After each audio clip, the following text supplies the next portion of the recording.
Here's a look at your most expensive transfers from the January window that was. Milan spending a lot of money. I know we said on yesterday's show it was a little bit of a dud, but nonetheless, some big moves. Gab Marcotti, let's go to you first. Anything stand out to you from the transfer window that just wrapped up?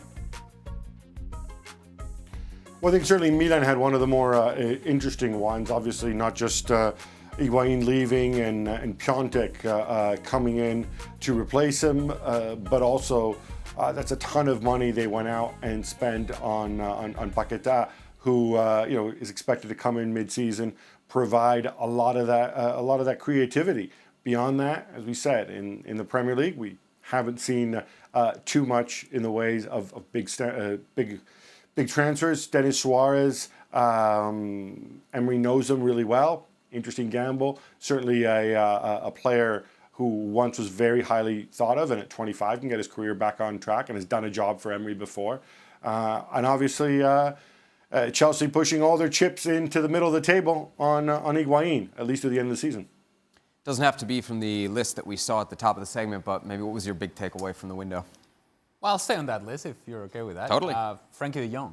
That seemed to be going to PSG. It felt like he was going to all sorts of different places, and Barcelona sneaks in and says, you know what?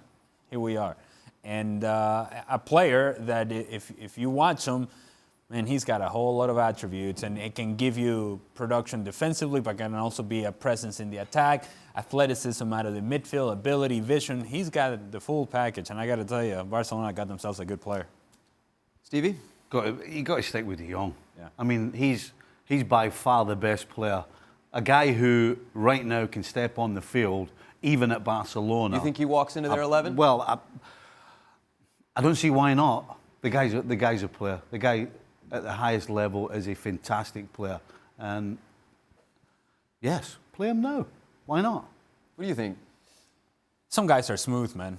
And he's smooth with the ball. Really, to step into that 11? Well, but that 11, Did you watch him in the you know where I saw him the most was in the Nations League. Against great. who? Against who? The World Cup winners and against Germany, perennial title challengers. So if you can play against those guys... Yep.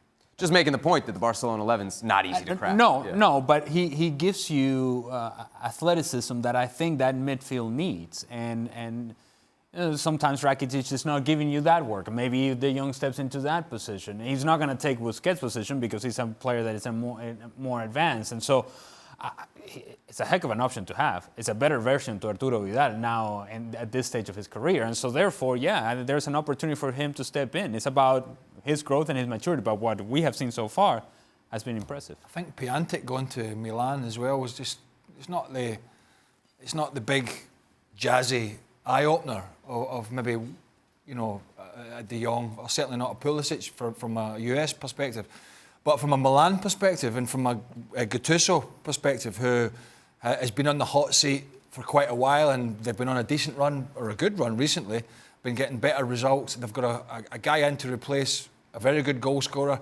a younger guy, and he got off to a great start. I think it was the Coppa Italia, and that could be the difference between them getting in the top four and Gennaro Gattuso keeping his job and taking them on. So that's huge for him. We're looking at the numbers here for the seasons, the respective seasons between Piatek and Higuain, the guy he replaced. I know it's kind of a crazy question to ask, but... That's why you're going to ask it. does Milan actually end up, and we know now that Higuain hasn't scored in a couple games and is out of shape, but maybe Milan got the better of that deal? Time will tell. It's hard to say. Higuain has scored a bunch of goals, but Piatek has been impressive. And he was playing at Genoa where he didn't get a whole many opportunities. So that in itself is impressive. And his start with Milan hasn't been impressive as well.